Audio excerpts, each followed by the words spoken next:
প্ৰথমে আমি আপোনালোকলৈ আগবঢ়াই দিছোঁ চাৰু গোহাঁইটিৰ জনপ্ৰিয় গীত ৰাতি বাঢ়ি বাই। খুব জনপ্ৰিয় সেই গীতটি পৰিৱেশন কৰিব অসীমজ্যোতি বৰুৱাই।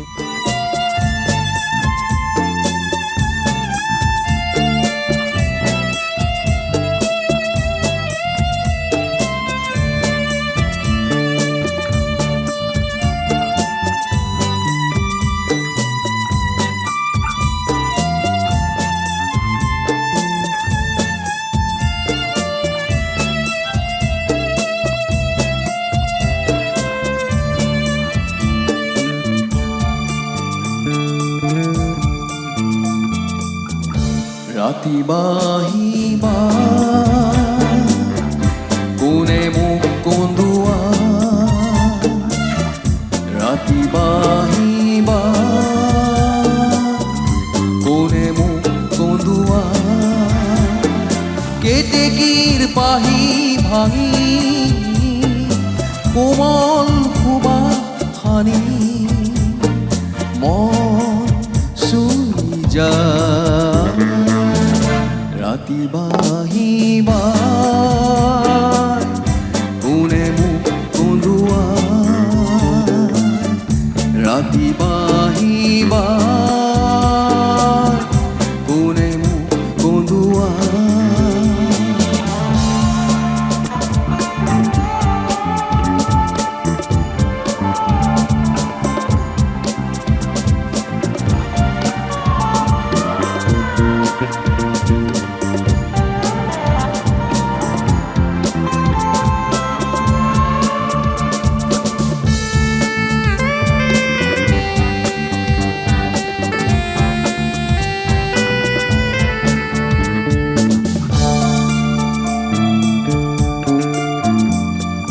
আকাশৰ ইমান তৰা আল ফুলে চোঁৱৰ বুঢ়া,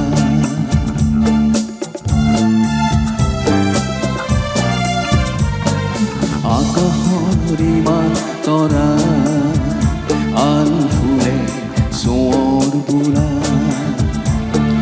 মোক নিচুকা মোক নিচুকা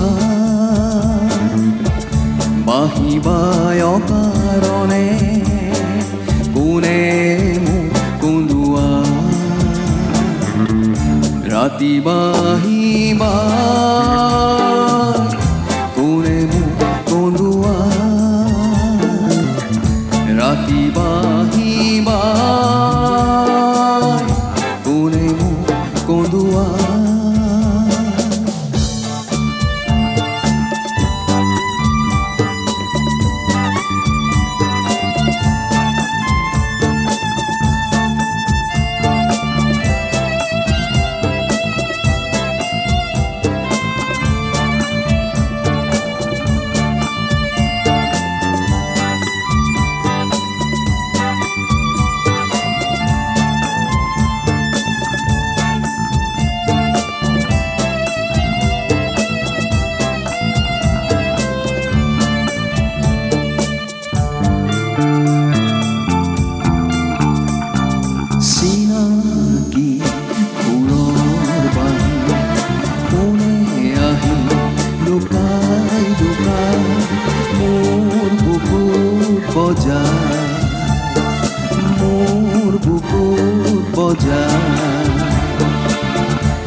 প্ৰয়াত চাৰু গোহাঁইদেৱৰ পত্নী শেৱালী গোহাঁই বাইদেউ আছে।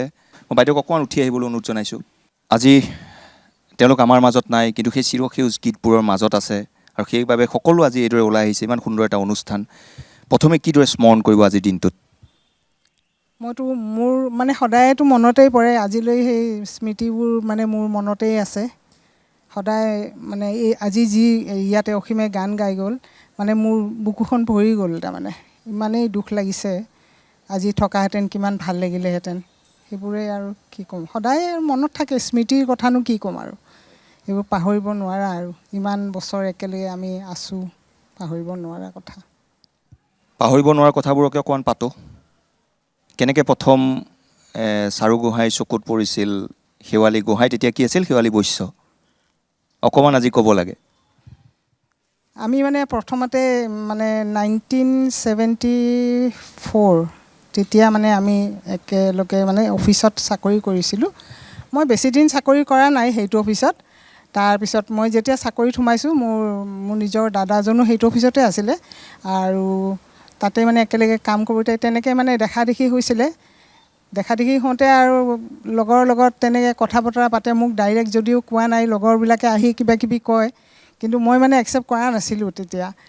তাৰপিছত আৰু মানুহজন মানে যদিও বা খুব প্ৰেমিক ভাবুক এনেকুৱা আছিলে, কিন্তু মানে খঙালো আছিলে সেই অনুপাতে। মানে কিবা কাৰণত মই এবাৰ নহ'ব বুলি কওঁতেই মানে বহুত খং কৰিছিলে মানে। তাৰপিছত আৰু এনেকেই উপায় নাই, মোৰ ডাঙৰ দাদাও আছিলে তাত। দাদালৈ ভয় লাগে? দাদালৈ মানে বিৰাট ভয় লাগে আৰু, গতিকে কিবা কাৰণত গম পাই যাব লাগিলেতো মানে বহুত ডাঙৰ কথা হৈ যাব। এনেকৈ এদিন গম পালেও, পাই পেলাই মানে ঘৰত যিটো অৱস্থা কৰিছে মোক, তাৰ পিছদিনাখনে আৰু মই মেছেজ পঠাইছোঁ যে যদি মোক নিব লাগে নিয়া, নহ'লে আৰু মই আৰু নহ'ব, যামগৈ ঘৰলৈ। তেতিয়াৰ দিনত কিন্তু হোৱাটছএপ, ফেচবুক একো নাছিল। মেছেজ কেনেকৈ পঠালে?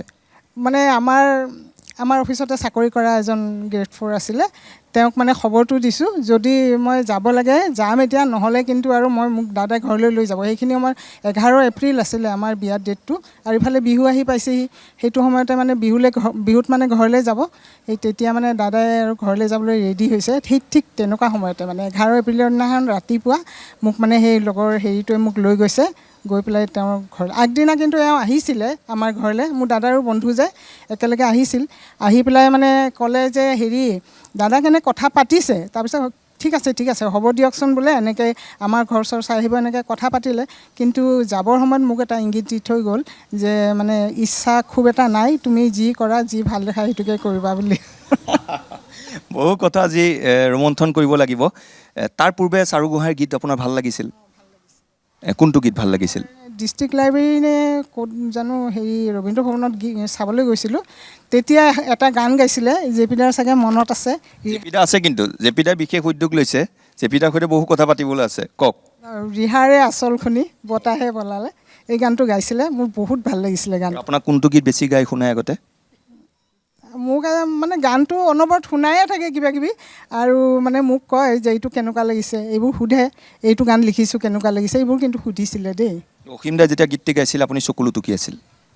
মানে বহুতেই বেয়া লাগিছিলে মানে শুনি। এতিয়া যেন এনেকুৱা লাগিছিলে তেওঁ যেন ষ্টেজত প্ৰগ্ৰেম কৰি থাকোঁতে যিটো সেই অৱস্থাটো মোৰ চকুৰ আগত ভাহি উঠিছিল, তাৰমানে সেইটো কথা গানটোৰ লগতে, আৰু সেইকাৰণে বহুত বেয়া লাগিছিলে মনটো। ঠিক আছে বাইদেউ, বহু কথা পাতিম আজি, তেওঁ গীতবোৰ শুনিম।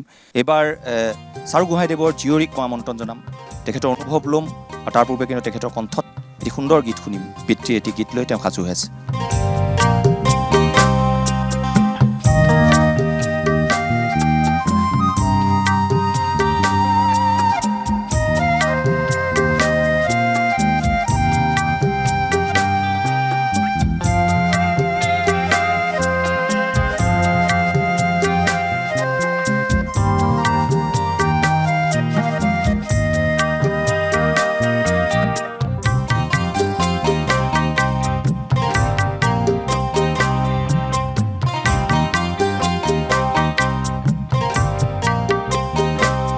তুমি আহিছিলা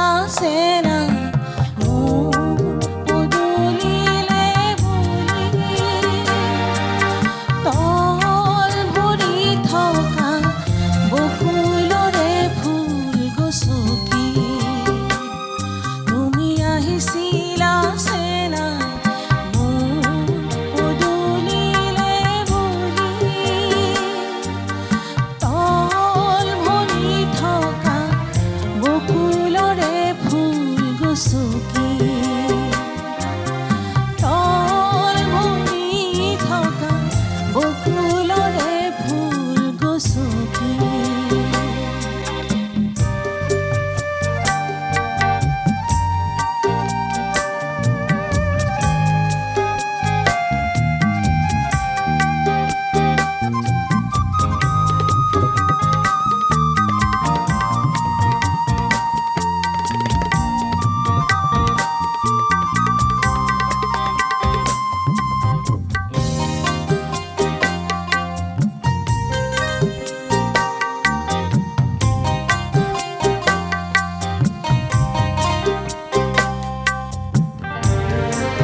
লাজে মাতিলে খা তোমাৰ লিহিৰি হৰিণ নখে যে কয়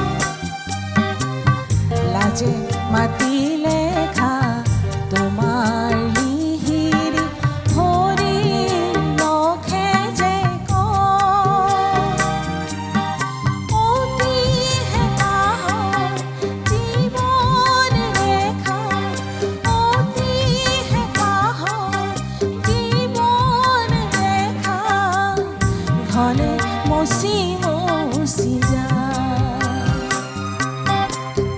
ঘনে মচি মচি যায় তুমি আহিছিলা চেনা মোৰ পদূলিলে বুলি তল ভৰি থকা বকুলৰে ফুল গছকি তল ভৰি থকা বকুলৰে ফুল গছকি তল ভৰি থকা বকুলৰে ফুল গছকি সেই আপোনালোকলৈ আগবঢ়াই দিছিলোঁ চাৰু গোহাঁইদেৱৰ জীয়ৰী কাকলি গোহাঁই কণ্ঠত তেখেতৰ এটি সুন্দৰ গীত। মই সুধিব বিচাৰিছোঁ, প্ৰতিগৰাকী পিতৃ মাতৃয়ে নিজৰ সন্তানে পিতৃ মাতৃক লৈ গৰ্ব অনুভৱ কৰে, কিন্তু যদি পিতৃজন অসমৰ সমাজ জীৱনৰ সাংস্কৃতিক জীৱনৰ এজন চিৰনমস্য ব্যক্তি হয়, তেনে পিতৃ সন্তান হৈ কেনেকুৱা লাগে? বহুত টান প্ৰশ্ন এইটো উত্তৰটো বহুত টান বহুত ভাল লাগে দেউতাক খুব মৰম কৰিছিলে খুব বেলেগ ধৰণৰ অকণ আছিলে আগুৱাই হওক। হয়, বেলেগ ধৰণৰ আছিলে আমাৰ ৰিলেশ্যনশ্বিপবোৰ কিন্তু প্ৰেছাৰ বেছি চাৰু গোহাঁই জীয়েক বুলি প্ৰেছাৰ বেছি চবেই ভাবে বহুত ভাল গান গাব ইমান ভাল নাগাওঁ দেউতাৰ নিচিনা কিন্তু চবৰে সেইটোৱে আশা যে জীয়েক মানে বহুত ভাল গান গাব সেইটো কাৰণে ভয় লাগে দেউতাৰ হেৰিটো ৰাখিব পাৰিম নে নাই সেইটো ভাবি ভয় লাগে দেউতাৰ সৈতে ষ্টেজতো আপুনি গীত কৰিছোঁ পৰিৱেশন মই কৰিছিল। ক্লাছ 7ৰ পৰা দেউতাৰ লগত ষ্টেজ কৰিছোঁ কেনেকৈ প্ৰেৰণা যোগাইছিল, কিদৰে সাহসবোৰ কেনেকৈ দিছিল? ভয় লাগিছিলে দেউতাৰ লগত এনেই শ্ব' চাবলৈ যাওঁ ষ্টেজত উঠি পেলাই মোৰ ছোৱালী আহিছে কাকলি আহ মাতি দিয়ে ষ্টেজত মাতি দিয়ে একো নাই ৰিহাৰ্চেল নাই একো নাই তুমি মোৰ মৰমৰে মইনা গাবলৈ দিয়ে সেই ক্লাছ 6-7ৰ পৰা সেইটো গান দেউতাৰ লগত গাই গাই ডাঙৰ হৈছোঁ আৰু মায়ে গান গাইছিল নেকি? মায়ে কোৰাছ গাইছিলে বিহু নাচিছিলে মা নাটক কৰিছিলে মায়ে বহুত কিবা কিবি কৰিছিলে অকণ উঠি আহকচোন আপুনিও। আপোনাৰ মাতৃয়ে কৈছে যে যেতিয়া বিয়াৰ বাবে প্ৰস্তাৱ দিছিল খং উঠি গৈছিল এটা সময়ত, হ'লে হ'বা নহ'লে নাই, সেই খংটো পিছলৈকে আছিল নে? এই দেউতাৰ বহুত খং দেউতাৰ আটাইতকৈ বেছি খং উঠিছিলে যেতিয়া দেউতাই শুই থাকে কোনোবাই যদি জগায় সেইটোৰ নিচিনা খং ক'তো নাই দেউতাৰ বহুত বেয়া পাইছিলে গান মাকে গাই বুলি কৈছে, মায়েও অকণমান গুণগুণাই। এতিয়া চাৰুদাৰ ভাল লগা গীত এটা কলি আপুনি অকণমান সহযোগ কৰিব লাগিব কিন্তু। বিয়লি চৰাই যাক বাহলে উভতি গ'ল তোমালৈ বাট চাই চকুলোৰে মোৰ দুচকু ভৰি ৰ'ল বিয়লি চৰাই যাক বাহলে উভতি গ'ল তোমালৈ বাট চাই চকুলোৰে মোৰ দুচকু ভৰি ৰ'ল খুব সুন্দৰ, ভাল লাগিছে অনুষ্ঠানটো। প্ৰথম চাউলে মনত পৰে প্ৰথম কথাটো এখন গীটাৰ শিৱসাগৰৰ পৰা বিহুত পঢ়ে ৰেডিঅ'ত অডিশ্যন পাছ কৰিছে মই চব বজাম মানে ৰেডিঅ'ত স্বীকৃত প্ৰাপ্ত গীটাৰ পিলাই লাগে তেওঁ গীটাৰখন লৈ আহিছে সেইটো প্ৰথম মোৰ মনত থকা এটা তেওঁৰ পিকচাৰখন